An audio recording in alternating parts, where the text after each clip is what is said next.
started. I'm just gonna start with a land acknowledgement that we are meeting today on the traditional territory of the Tla'amin Nation. And as we begin our regular board meeting, a reminder to our gallery to please hold your questions or comments until we come to the public question period in our agenda. And we have a presentation to start. Great, thank you very much for having us this afternoon. My name is Hugh Pritchard. I'm the Outdoor Learning Center Director for the school district, and I made a few talking points because we're very excited to share this presentation with you today, and we'll have to keep you focused. I'm here today with Della Harper, our colleague from Youth and Family, and when we ran this pilot project that we're going to tell you the story of over the next few minutes, Della was the foster family support coordinator for our community, and now is the Foundry BC lead for our community, which is sort of, I guess, foreshadowing in some ways around some of the co-location benefits. And amazingly, what we felt was a really innovative pilot program that we ran this summer. The Outdoor Learning Center has always been a base camp for the last 11 years. It's been a base camp for some pretty amazing programs for district learners of all ages. And this program that we ran this past summer that we're going to tell you about, I think represents, in our 11th year, represents a starting point for kind of zeroing in on some best practices that really, I think, benefit marginalized kids and youth of really all descriptions in our community. And we've got a few slides and some information to share with you, and then maybe some questions at the end. I'll hand these over to Della. Yeah, it's just a brief presentation. It's based on the evaluated report everyone has in front of you. So some parts I'll quickly go over, and then if you want more in-depth information, if you just look in there, you can study it a bit more, because there's a couple of letters of support that everyone will get to and read at the end.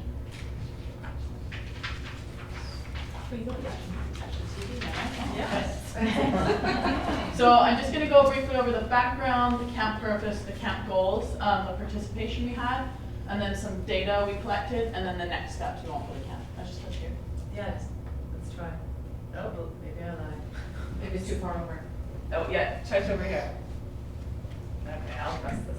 There you go. So, yeah, in our work, we've noticed there's always been a need for summer respite for foster caregivers and a low barrier camp options for children and youth in and from foster care and other marginalized children and youth within the qathet region. So Youth and Family decided to pursue securing a fully funded week-long outdoor adventure camp with spaces for 30 children and youth in the community, with the priority being CYIC, which is Children, Youth in Care, and then moving on to offering up spaces to other marginalized children and youth in the community.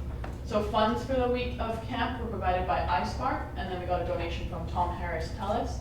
And then thanks to the generosity of the qathet School District and Terra Central Coastal Adventures, we were able to provide not only 1 but 2 weeks of camp fully funded for 30 children and youth in our community, as the qathet School District donated a second week of camp free of charge. So camp ran on weekdays from 9:30 to 3:30, and it began on July 2nd and ended on July 12th. I'll just let you do it. Very good, okay. Yeah. So the purpose of this camp was to make it extremely accessible for children and youth with limited barriers to attendance. Youth and Family already have years of work with CYIC and marginalized children and youth and their parents and caregivers, and this allowed us to really smoothly connect them to the camp. The entire camp was fully funded, so participation was free, and transportation up to the Outdoor Learning Center where the camp was located was provided by a school bus. And any necessary equipment was supplied along with healthy snacks, meals, and staffing. And for those attending that had difficulties getting to and from Ocean View for bus pickup and drop-off, staff members from Youth and Family supported them in that process. And there were 4 main goals we had in mind for this camp. So the first was to increase the health and well-being of CYIC and marginalized children and youth through the provision of a barrier-free, fully funded, week-long outdoor adventure camp for children and youth ages 6 to 18, and there was a focus on physical activities. So they got to do climbing, canoeing, wilderness technology, and survival, field sports, and more. The second goal was to help CYIC and marginalized children and youth create lasting memories, practice resiliency, and a mastery of skills they may not typically get a chance to develop, with the purpose of cultivating or enhancing their personal courage, resilience, and increasing their self-worth while creating lifelong community connections. The third was to promote the ongoing participation of CYIC and marginalized children and youth in the local outdoors and sports community, because a lot of times they don't get to access that, and to support said communities to include them and positively connect children youth in care to other children youth in care who are experiencing similar life circumstances. Sorry, that's a lot. And then the fourth was to provide caregivers with a week of daytime respite, enhancing their capacity to provide sustainable care. So we managed to do 2 weeks of that for them. And we worked hard to collect all the measurable outcomes for these goals, and we met them. And another important goal for us that was separate but the focus for youth and family and terra-centric coastal ventures was to see that our community sees this project's positive impact and offers support to ensure that this camp becomes something sustainable that happens every year in our community, and it's supported and endorsed by the community. So we had 35 children and youth participate in the summer camp from the community. 26 could attend the entirety of the 2 weeks of camp, and 5 could only attend the first week, and 4 could only attend the second. So out of the 35 campers, 22 of those were current or former children, youth in care. And then the remaining 13 attendees were marginalized children and youth who would not get the chance to attend a camp like this without it being free with transportation and food provided.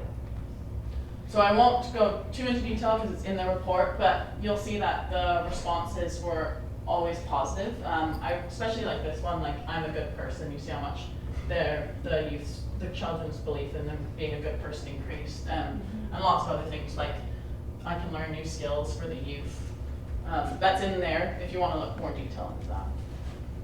And then we asked some additional questions, so I won't go into all of them, but I really liked that when we asked if they learned any new skills, 12 out of the 12 respondents on this survey said yes. And then if it was their first time experiencing a camp like this, 12 out of 12 said it was their first time. And this is for the youth. Oh no, sorry, this is for the children still.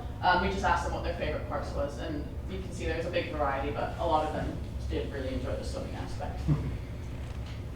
And this was for the youth. Yeah, it was, I thought, overwhelmingly positive as well. Like 9 out of 9 respondents for that last survey responded that yes, they made new friends at that camp, which is big for youth ages 13 to 18, especially youth who've experienced trauma.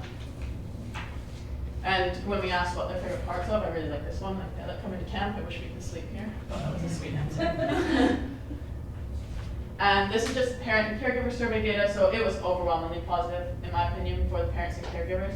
You know, like 16 saying that if they would put their child or youth in the camp again if it were offered next summer, and 16 saying that they just strongly agree that their child or youth enjoyed the overall camp experience. So this is just some feedback. I won't read all of it because I want to get to the letters that we have, but like saying, people said things like it was an amazing camp, it's so nice to have something local for our kids, or I'd recommend this camp without hesitation. These are all in the evaluative report along with a whole bunch of other positive feedback as well. And then there's some more. Yeah, I won't go into all of them because you can read them in the report. And then some staff feedback. It was a wonder to witness. I'm very grateful for the experience. It was a good amount of time to connect with all the kids and for them to connect with each other. The staff really enjoyed it and found a lot of value in it as well. So the next steps for this camp. Our hope is that this camp proves its worth for the vulnerable children and youth in our community, and we would really like this camp to become an annual occurrence that is supported and sustained by the community, because I believe marginalized children and youth need and deserve experiences like these. And I am just going to quickly read a couple letters of support that we got, because I feel like it gives a really good overview of what this camp experience meant to people. So this was from a caregiver of our youth who attended the camp for 2 weeks. She said, "Dear Dove, I'm writing to express how incredibly grateful we are that our youth was able to take part in the summer camp. What a gift to be able to have this at the end of their high school years. Now, instead of looking back on the horrors of high school, our youth will remember these 2 weeks as the end of their youth and the beginning of adulthood.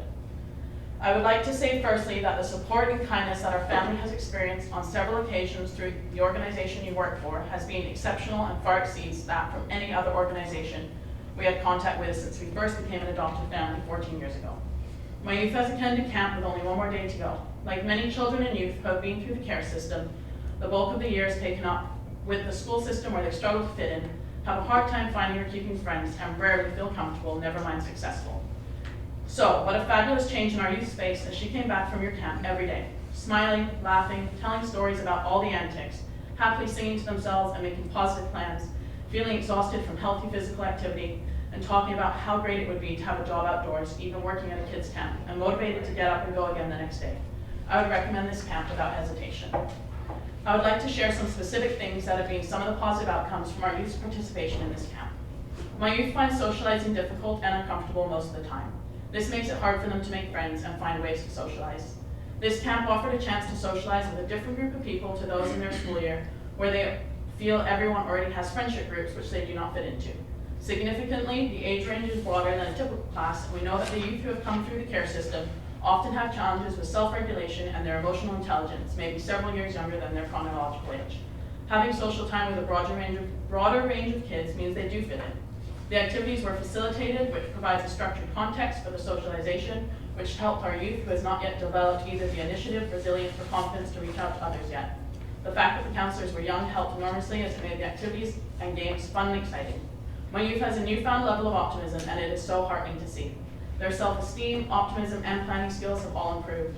Personal grooming has improved, their backpack is ready for the day on time, and our youth has plans for the day and is talking positively about their future. My youth's overall conversation at home was noticeably more upbeat when compared with school activities. My youth did not engage in any negative talk about the prospective activities at all during the camp, where they normally would be thinking about the things that they would not be good at, that would not be good about plans because they would be so anxious.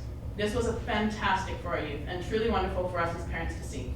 My youth noticed a lot of things at camp and demonstrated huge compassion for other campers. When at home, they relayed stories back about their day. My youth expressed that other youth clearly enjoyed the regular food at camp and were packing some away to take home because they were hungry. My youth noticed other youth had shoes with holes in them and wanted to know what they could do about that, showing great empathy. My youth was able to talk about interactions that had irritated her in a more measured way, and was talking about how things work from other people's perspectives more. The camp has really provided an opportunity for our youth to learn and practice their social skills.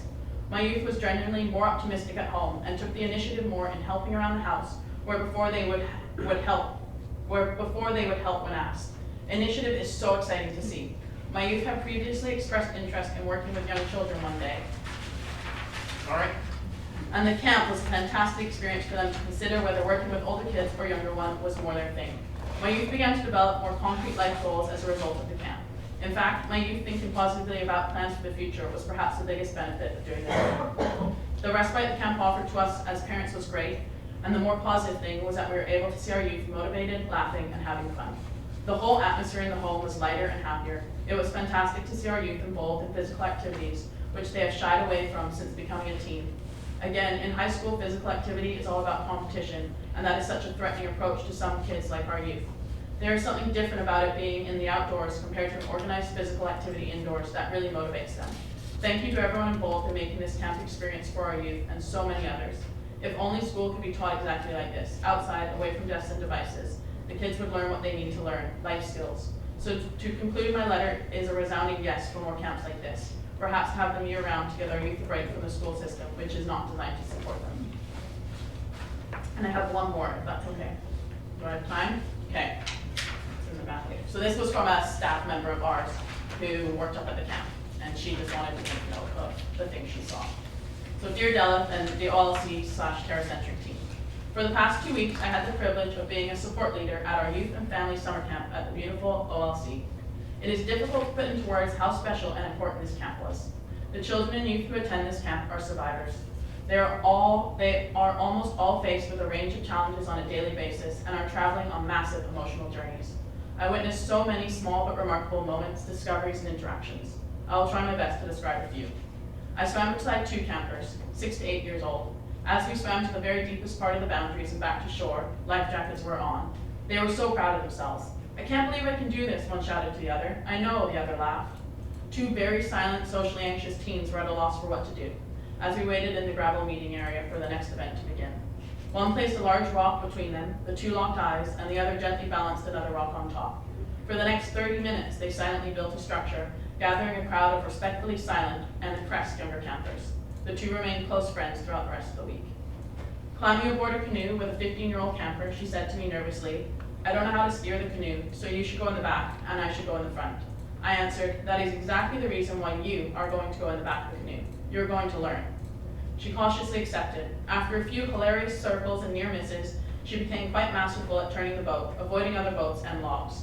I've never steered anything before, she hooted. It feels good. The other interactions I witnessed were between the incredible leaders, Bobcat, Blaze, Monarch, Raccoon, Sitka, and the Lorax. My apologies if I missed any names.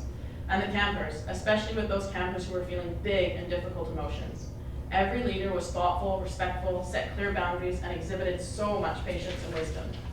Thank you to all the work that went into making this camp experience a reality for so many children and youth who otherwise would not be in a position to participate. It was such a wonder to witness, and I am very grateful for the experience. So just in closing, at risk of using all of our time, just a word of gratitude for supporting something that we feel is really a promising best practice for our community's youth. And as we move forward, look forward to chatting with you more about it. And if there's any questions, we could maybe answer those at this time. Yeah, I wonder if the under-supported children and youth are need to be former or current children and youth in care or clients of youth and family? No, they don't. The reason why we prioritize children, youth, and care was because the grant we got through iSpark was specifically for children, youth, and care, and they gave us a significant amount of funding towards it. So we prioritized them first and then moved on to other marginalized children and youth. I did ask around other organizations, like I asked MCFD and Child and Youth Mental Health if they had any children and youth that wanted to participate as well. So it didn't just have to be our clients, no. Right, yeah. Okay, and I just wondered too how the, if you could tell us a little bit about how the camp goals and the survey questions were created. Like, how were they established? I created the surveys, I created a pre and post children's survey and then a pre and post youth survey, and then just a survey just for the caregivers and a survey for staff as well that they did post camp. So then we compared the pre and post surveys for both the children and youth campers, and that's where we got our data from. Of course, yeah, and how do you see that data shaping what you do moving forward? I just think it showed resoundingly like this was a positive experience for the children and youth that participated, and my hope is that we can use this evaluated report and the data we collected to secure funding for next year through iSpark again, because I sent them this report, and from the community as well. I will say that I heard nothing but positive feedback for the camp, and I think having kids visible and participating and active is one of the, especially for children who need care or children that might be at risk of coming into care, that's a really good risk mitigation. Yeah. And this was a pilot one, so you will see that there is a page in the evaluated report that's the recommendations for improvement. So what we would do next year if we were to run this camp again. We learned a lot, but I think me and Hugh were both of the confirmation that this was a really, really good thing to pursue and do for our children and youth. Yeah, for sure. It would be interesting to see if that helps sort of bridge some of those students to some of our outdoor programs as they go through. Measuring in a more longitudinal way, right? You know, I think that would be really interesting. I agree. Thank you. Thank you, everybody. Sorry, I had a question. Sorry, I'm just looking at recommendations for improvement. So it says number 4, many staff expressed that there should have been more information given to them about children and youth regarding IEPs. Is that something our district can share openly with? A parent can certainly do that. Okay, a parent can, okay. Okay. Yeah, just another point, Yeah, no, point of absolutely. building strength. Thank you. Thanks. Thank you very much. Thank you. And then we have a second presentation from Mr. Schulstead. Great job. Should I write it? Outdoor adventures. Oh. I'm going to need to invite you into our, well. That's why. Okay. I'm so sorry. No worries. Thank you very much That's for your correct. patience. Technology. Alright, so. Thank you. Trust me to be a pain. There's no words for it.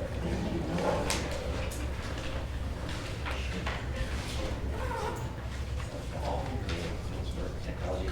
Thank you very much for welcoming me to your meeting today. My name is Andrew Chostak, and I'm here just to give you some information about what's happening with the Kelly Creek Outdoor Adventure Program out at our school. So I'm going to start off with a video for you. It's a short video. Perfect. Still the same.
thank you once again. So all that footage is taken from adventures that the students have been on with me over the last couple of years. So it's pretty neat to see what our own traditional lands of the Tla'amin people has for us to be able to share with the youth, to be able to share with ourselves, and share with everyone. So it's a pretty amazing experience.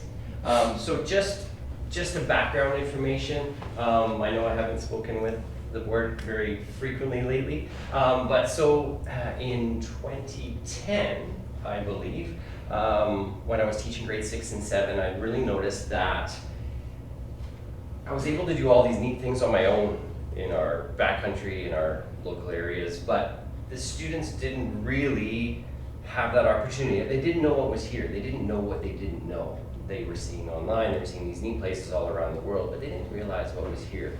And that to me seemed like what an opportunity to provide a chance for these students to be able to enjoy these things. The board at that time and the superintendent were very supportive of starting that program and to offer it as a curricular program at Kelly Creek that could happen during the day at no fees or charge to those students, which is pretty amazing to be able to offer that. So that's basically where the ideas came from. So it is basically the Kelly Creek Outdoor Adventure Program is a program for grade 6 and 7 students at Kelly Creek. It really gives those students a chance to gain skills, build skills, leadership experience, and get just outdoor adventure activities provided to them and with them that really give them a full broad spectrum of what really is available here. For this current year, for 24-25, there are 28 students enrolled in it.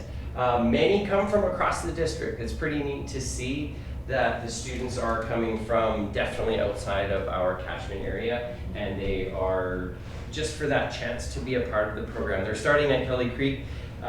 There are other teachers at our school are doing such an amazing job with outdoor learning as well, that those families are really enjoying providing that time for their students at school to be able to do that.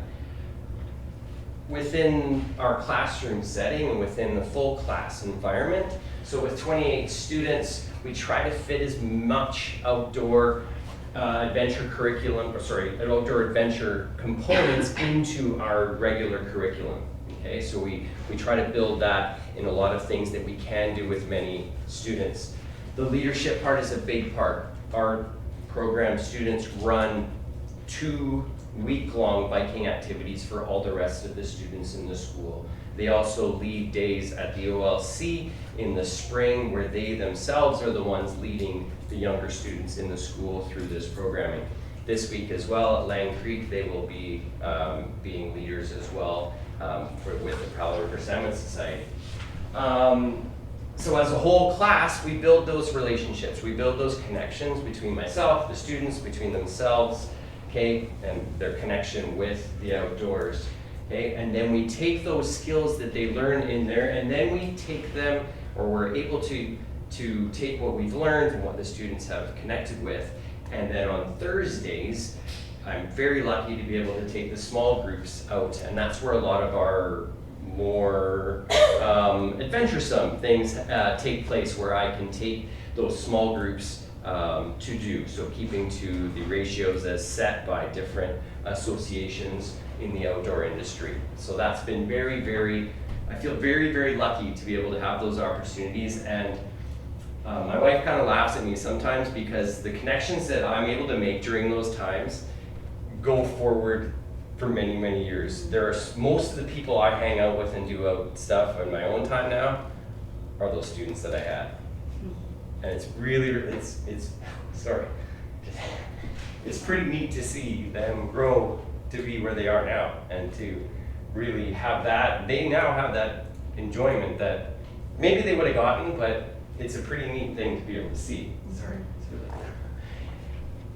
As far as fitting with our strategic plan, I feel that it would be very difficult to find a part of our strategic plan that doesn't fit. One of my big things is really cultivating truth and reconciliation is so huge for us outside of the walls of the classroom.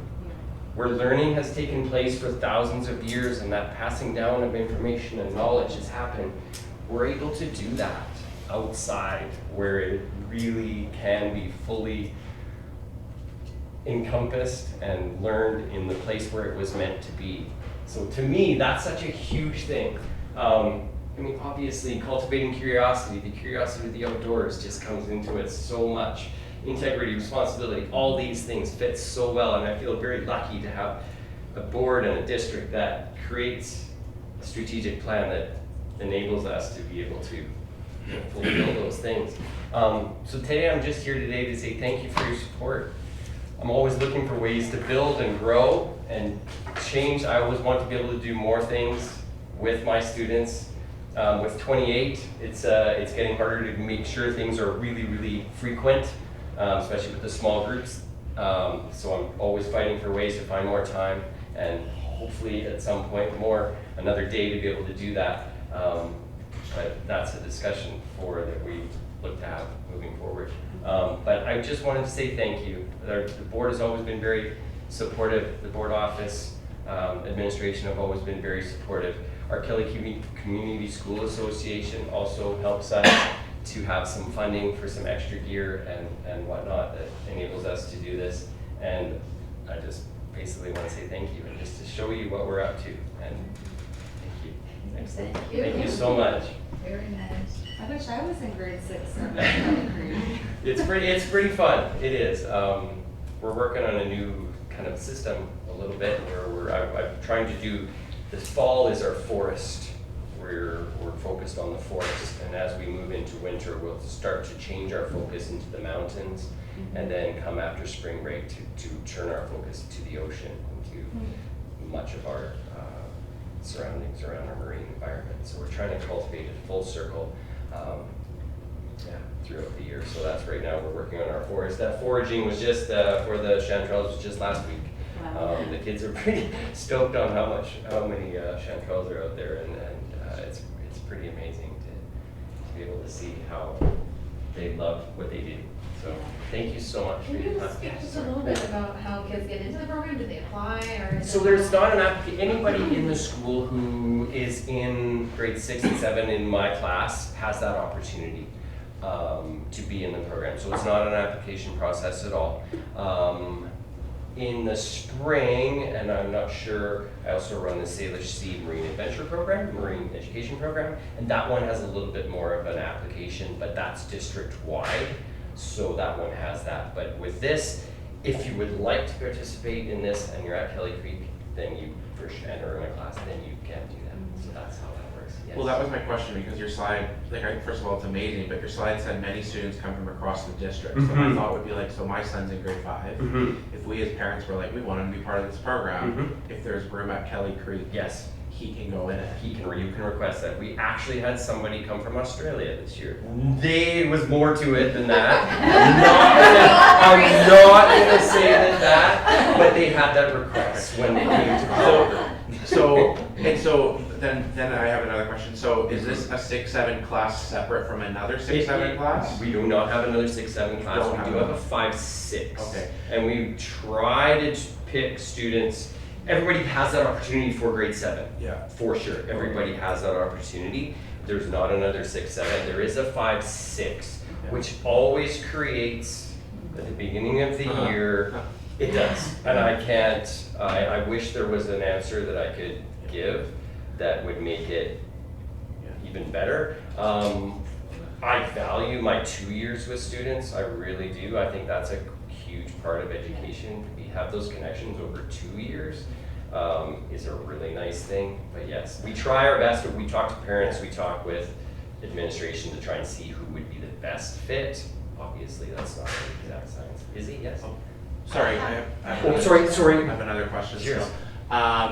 My question would be, I think the last time you came and presented like a year or 2 ago. Sure, yes, it would have been a while. It would have been about this program as well. And Yeah. I remember asking at the time because I've seen so much success with the NEST program on the Sunshine Coast. Okay. And that's out of Davis Davis Bay, I yes it believe. is, yeah. How- Was that the and I outdoor think- school there? Yes, and I it is, think I yeah. remember asking at the time if, so for instance, if this particular program, if it were to move to be a district-wide Mm-hmm. lottery, like, because it's the same with the nest, like, you know. Okay, yes, okay. Like, has that been explored, or is it just kind of, because this is amazing, and I would love to see it at all of our schools, but there has to be the will and the room To have to that grow it happen. and to start it. You know what, I had this conversation with Ryan, how do we move forward? And one thing that I struggle with a little bit with the Sailor Sea Marine education program is I do not have that connection with those students for long enough. Yeah.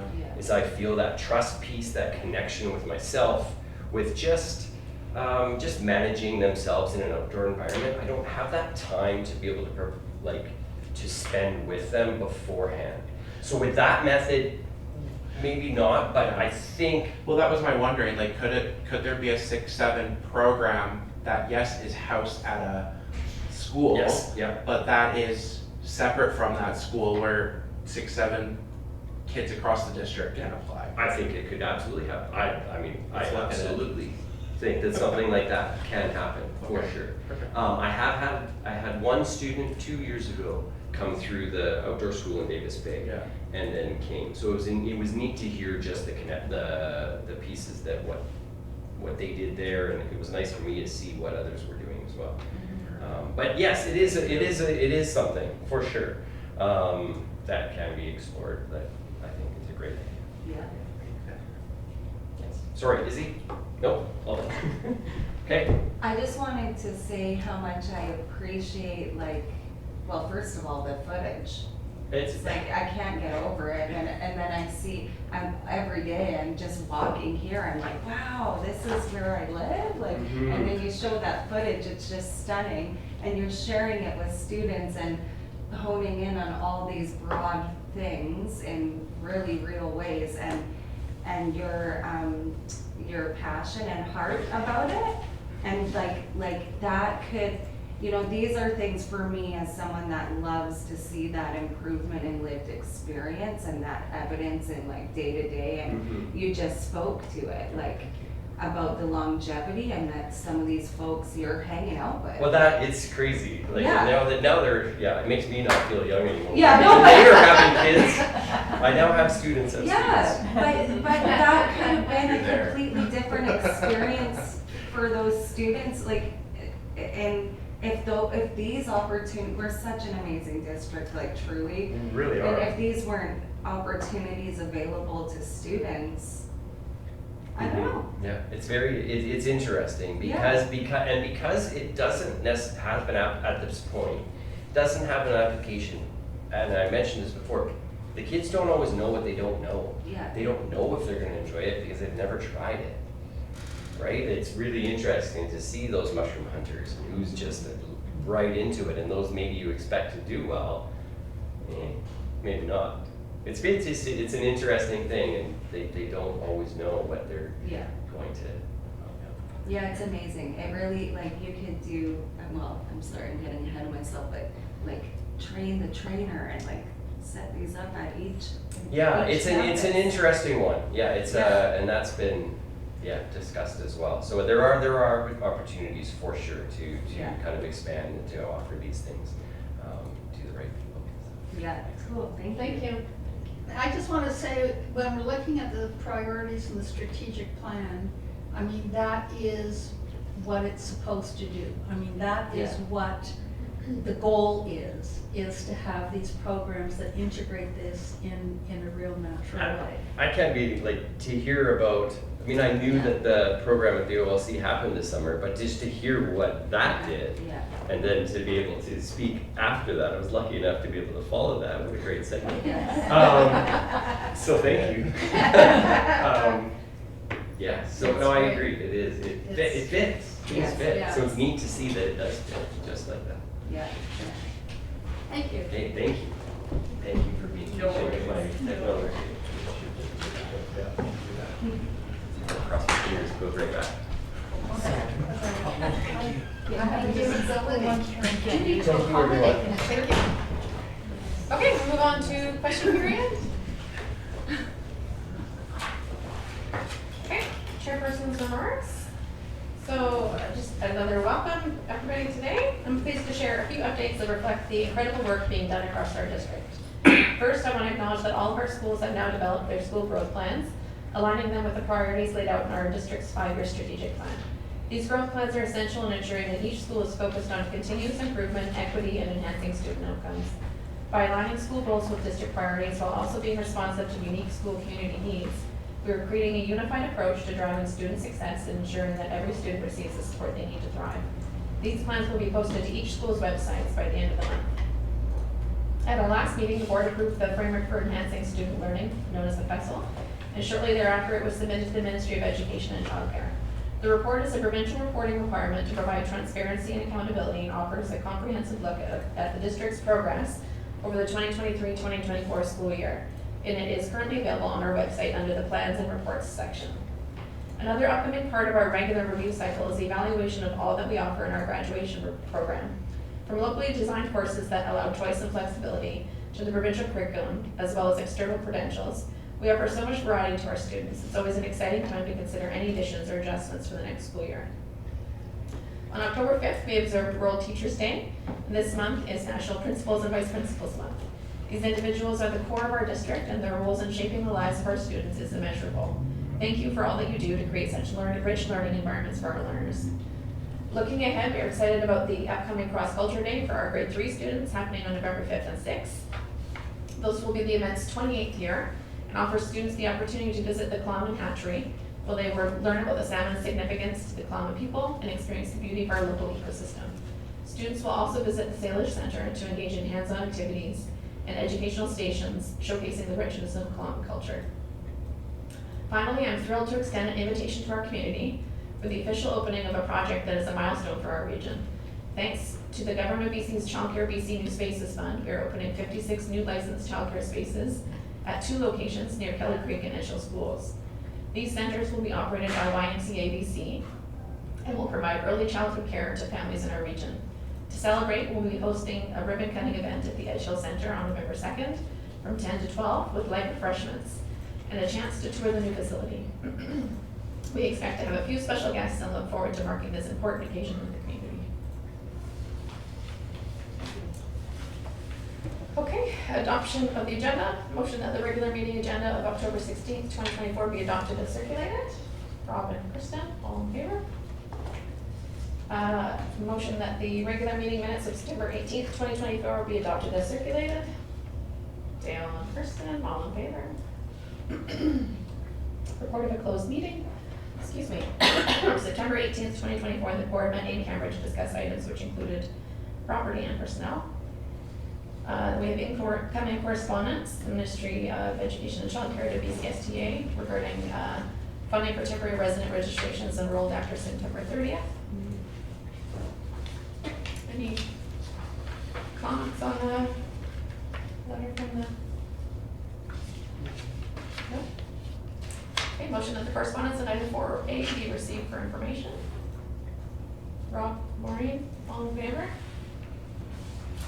We have some outgoing correspondence. We sent advocacy letters to all of the candidates in Oliver Sunshine Coast riding,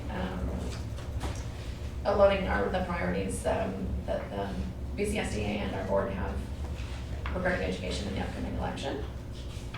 Just went out via email, Jeff? Yes. Did we get any response back from them? I believe so, not yet.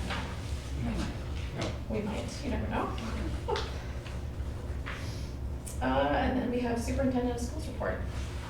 Exclusion. As you can see, Chair, we have it included here for the month. There's not a lot on there. There was not a lot on there. That's great. Which is something to see. Yes. Yeah. Okay, motion that the superintendent of schools report be received as presented. Dan? Ron? All in favor? Committee of the whole report for October 9th, 2024. We had one recommended motion arising from the committee of the whole meeting. We had a proposed program review cycle. Any comments or questions? I was gonna comment about all the work that had gone into the growth plans, but then you covered it in your chairperson's remarks. Oh, so. sorry about that. the program review cycle, I think that was outlined as a great, opportunity, so that'll be presentations to the board of some different, levels of how deep we're diving into the different programs that are offered through the district, and, when we would expect that we'd be reviewing those on a regular basis. So I think it's nice having a structure and outline for that. If I might, Chair, Yeah. as indicated or as mentioned by the board, we look to have the inclusive education program review for next year, and that was a bit of a change. So if you have a look at the memo that you have dated for today, the sustainability, I did a little bit of juggling, and what I did is after talking to our Director of Inclusive Ed, we moved inclusive ed into alongside our sexual health, because that is under the same umbrella, and we put that into April. It's a fairly comprehensive report, and I thought that one we needed to move, and I moved our sustainability program, which we're excited to hear from, up into January. It's a little bit less of a rigorous report. Looks great. Okay, motion that the Board of Education approve the proposed program review cycle. Rob, first one, all in favor? Question period again. Any questions? Oh, I'm just wondering if you know when the new childcare centers will be operating? Is there any kind of time? Like the opening day? Opening or I guess you're taking application, or they're taking applications, but. The grand opening, I think, is Right. scheduled for November 2nd. Mhm. In terms of each of the two centers, I'm not sure where, without connecting with the early learning principal, where the YMCA is at with their licensing and applicants, but I know that they've been down that road working with Vancouver Coastal Health to get their permits in place, and they've been actively recruiting staff. So if it's not early November, I expect it's sometime shortly after. We can get that information to you. Sure. The Edge Hill site will be open, but we're still waiting all the licensing for our Kelly Creek site. But the application, I believe, if it opens since August, you can apply online through the YMCA. Yeah. Because we did it. I'm sure there's a lot of applicants. Beautiful facility. Okay, motion to adjourn? Okay, Sorry. pardon? That's all we What? need. Down. All in favor? We don't need to for adjournment. But I am all in favor. Short and sweet, thank you.